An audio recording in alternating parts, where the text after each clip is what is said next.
Bonjour Monsieur de Valmigère, merci d'avoir accepté cette interview pour le média Réseau TTV. Vous êtes le président de la Fondation pour Strasbourg. Pouvez-vous nous retracer l'histoire de cette fondation et nous présenter ses membres?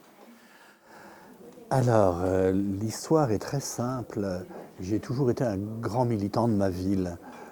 Donc j'ai toujours voulu faire beaucoup de choses pour Strasbourg et j'ai effectivement fait pas mal de choses.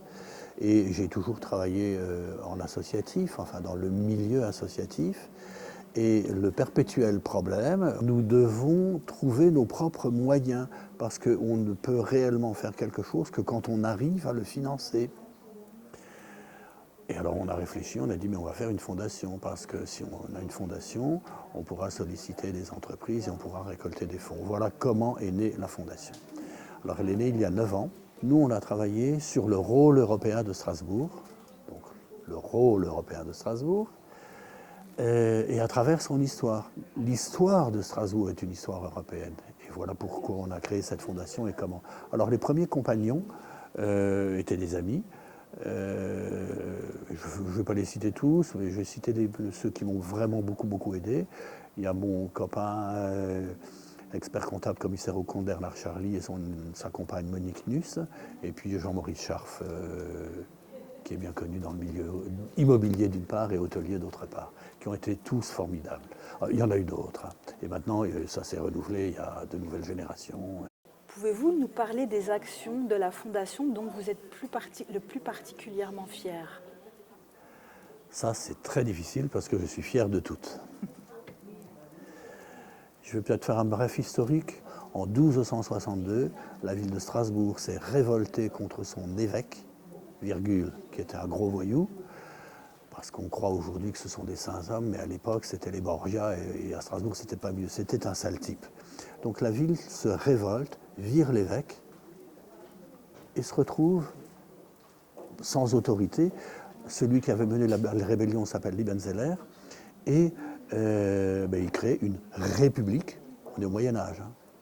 Toutes les villes sont sous emprise religieuse. Lui, il crée une république libre. Donc il y a une espèce de constitution, il y a un règlement de la ville, et c'est une ville libre. Et Strasbourg est restée une ville libre, indépendante et laïque pendant 450 ans.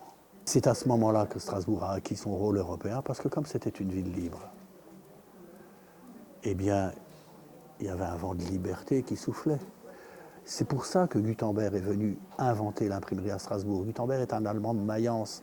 Mais à Mayence, la religion ne voulait pas qu'on publie la Bible. Gutenberg pouvait le faire à Strasbourg parce qu'il n'y avait pas de tribunaux, il n'y avait pas d'inquisition à Strasbourg, il n'y avait pas de tribunaux d'église.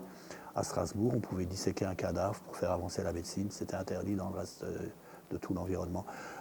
Et à Strasbourg, on pouvait faire de la philosophie en mettant en doute des choses. Donc il y a eu des tas de philosophes qui se sont installés là.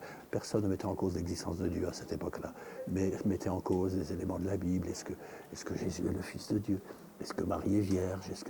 Donc tout ça, on pouvait discuter à Strasbourg. Ailleurs, on ne pouvait pas. Voilà, le rôle européen de Strasbourg est d'abord un rôle culturel, et puis aussi un rôle scientifique, médical, et puis un rôle de diffusion d'idées. Voilà. Première action, puisqu'il faut répondre à la question, oui. Ça a été de mettre à l'honneur ce chevalier Liebenzeller que personne ne connaît. Donc on a fait la statue de Liebenzeller qui est aujourd'hui place des Tripiers. Nous avons, ça a coûté 250 000 €. Nous avons réuni 200 000 € et la ville nous a donné 50 000 €. M. Roland Ries, à l'époque, a fait voter ce budget. Je ne sais pas si c'est celle dont je suis le plus fier, parce que j'aime aussi beaucoup ce qu'on a fait pour Simone Veil, mais bon, on a fait beaucoup de choses. Quels sont vos projets pour l'année 2024 ? On pense que Strasbourg est un vrai confluent des civilisations européennes, et nous allons créer et financer un groupe de travail, je précise, qui va définir un musée des civilisations européennes. Et je pense que nous devons avoir des moyens de financer un grand musée, des moyens européens. Avez-vous un message à passer pour le média pour l'égalité Réseau TTV ? Sur le plan des lois, tout est fait, il n'y a pas de problème. Sur le plan du principe, mais c'est dans la pratique qu'il faut encore beaucoup travailler. Les jeunes filles maintenant font des études, ce qui n'était pas le cas dans ma génération à moi, où il y en avait très peu. Aujourd'hui, une jeune fille peut être aussi bien camionneur qu'astronaute que ministre qu'autre chose. Donc ça, de ce côté-là, ça va.